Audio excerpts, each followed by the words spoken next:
In the haunting twilight of history, the clash of titans can still echo across time. But what if the ghosts of Waterloo still linger, whispering secrets of ambition and downfall? Why did an emperor's last stand become a universal tale of hubris? April 1814. The warm Mediterranean breeze teased the olive branches on Elba, but a storm brewed within the mind of the once mighty Napoleon Bonaparte. He wandered the rocky paths of his small island prison, every step resonating with the ghosts of past glories. The salt scent of the sea mixed with the intoxicating aroma of orange blossoms, yet peace eluded him. Napoleon's mind was a battlefield, strategizing even in forced repose. Letters arrived, sewn into the linings of coats, secret messages from those in France who still adored him and whispered of a nation poised under the weight of a monarchy's excesses. His heart quickened with the rhythm of revolution. These whispers were not just for support, but of a France yearning for his leadership once more. The Congress of Vienna was another fire in his thoughts, a cauldron of intrigue and ambition where Europe's future was being sculpted without him. The powers that had once trembled at his footsteps now debated his kingdom's fate, and he was anything but forgotten. Discontent brewed among his enemies, their alliances fragile as glass. Napoleon's dreams were kaleidoscopes of past victories and the promise of future conquest. He could see the map of Europe spread before him, each nation a chess piece waiting for him to command.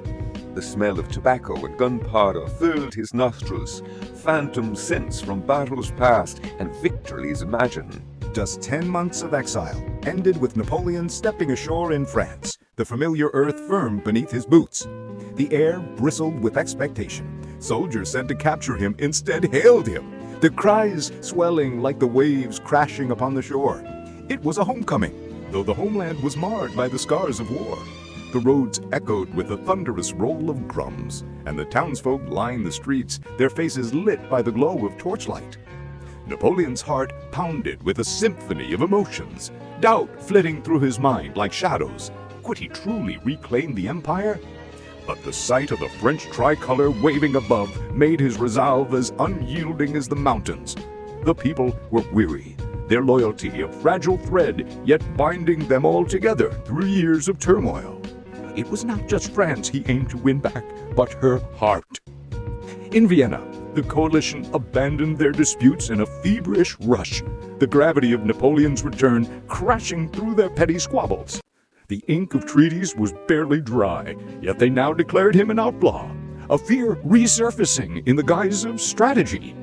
It was a call to arms, the sound of readiness echoing through the chambers of palaces and over parchment maps. They mobilized armies, every general a chess master, each maneuver a calculated risk. As they plotted and planned, the air thickened with the promise of conflict. Footsteps echoed in the marble halls, a metronome marking the countdown to battle. The coalition was a tapestry of wary alliances, each stitch a different nation, sewn together in mutual dread of the Napoleon they thought defeated. The frontier near Charleroi came alive with a cacophony of war. Napoleon's forces poured into Belgium, a juggernaut intent on severing the coalition's hope. The landscape lay under a sky bruised with gathering clouds, as if nature itself shuddered at the impending violence. The air was charged, an electric promise of clashing steel and gunfire. Marshal Ney led the left wing into the fray at Quatre Bras, where the crossroads stood as a sentinel of strategic importance. Wellington's army, shadows in the morning mist, scrambled into position. The clash came as thunder, the ground shaking beneath the pounding of hooves and the roar of cannon. Ney's forces surged, relentless as the tides, but Wellington's men held, their resolve as firm as the earth under their feet. As the European powers clashed, I find myself drawn to an Eastern concept, the duality of yin and yang. Balance is not just a philosophical ideal, but an essential reality. Napoleon's aggressive movement sought to disturb the balance, to tilt the scales in his favor, much like a forceful shift in the flow of qi. Yet, what happens when the scales refuse to tip, when the yin rises to meet the yang with equal fervor? At Ligny, Napoleon faced Blücher under skies mottled with dusk and the smoke of conflict. The air was thick with the scent of gunpowder and fear, every sound magnified into chaos. The shouts of commanders, the screams of the wounded, the relentless drumbeat of cannonade. Napoleon's forces engaged the Prussians in a brutal dance of death. Every thrust met with a parry, every charge countered with desperate resistance. Blücher succored, the seasoned warrior led a cavalry charge with the vigor of men half his age. The ground trembled as hoofs met earth in a furious gallop. When his horse fell, a spectre of mortality hovered, yet Blücher rose again, defying fate and capture alike. The Prussian line wavered but did not break, a testament to their indomitable spirit. Victory was Napoleon's, but it was not absolute, for the Prussians retreated, reforming under the shroud of night. In the aftermath of Ligny, Marshal Grouchy was tasked with pursuing the Prussian retreat, a race against time, a chase through the labyrinth of rain-soaked roads and shadowed forests. Yet uncertainty plagued him. The Prussian trail was cold, and the rumors of their positions were a shifting smoke in the wind. Every decision weighed heavily, the choices of today becoming the regrets of tomorrow. As these events unfolded, Wellington's forces moved like specters through the storm, each step mired in uncertainty but driven by necessity. Grouchy's pursuit floundered, the Prussians eluding his grasp like ghosts evaporating in the dawn mist. It was a misstep that would echo through the valleys and across the fields of Waterloo. Sunday dawned at Waterloo, the sun's rays piercing the clouds, casting long shadows over the battlefield. The ground was a mosaic of mud and carnage, each step a reminder of the cost of ambition.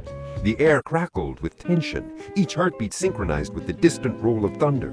Napoleon waited for the ground to dry, a calculated pause that would prove costly. Then the battle ignited, French forces surging towards Wellington's lines. At Hougoumont, the flames of conflict licked at the walls, defenders holding with a tenacity born of desperation. Cannonballs plowed the earth, seeking flesh and bone. The orchestra of war reaching its crescendo. Every moment hung suspended on the edge of oblivion, every decision a turning point. As the chaos unfolded, an unsettling question emerged. What forces truly governed this battlefield? Was it mere strategy, or did the specters of destiny play a hand? Could the tides of war be altered by unseen hands, guiding men to their fates with an eerie precision? Into this maelstrom the Imperial Guard marched, pride and prestige incarnate. Their advance was an exhortation, a dare to fate, an invocation of Napoleon's unyielding will. The Allied line held, and then the impossible happened. Musket volleys rained down, a wall of death that even the elite could not breach. In that moment, the world teetered on the brink of... As the Imperial Guard faltered, a wave of despair swept through the French ranks. The shadows lengthened, creeping towards an inevitable end. Panic rippled, a contagion of dread, as rumors of encirclement by the Prussians spread like wildfire. The French army crumbled, fleeing into the gathering night, leaving behind a landscape haunted by the echo of their retreat. And with that, the specter of Napoleon's empire dissolved into the ether, as insubstantial as mist under the rising sun. The echoes of Waterloo reverberate still, a testament to ambition's folly and the inexorable march of history. But what if the spirits of that battlefield still linger, whispering their truth to those who dare listen? Perhaps some stories like the lingering fall never truly fade, waiting to be heard amid the haunted echoes of time.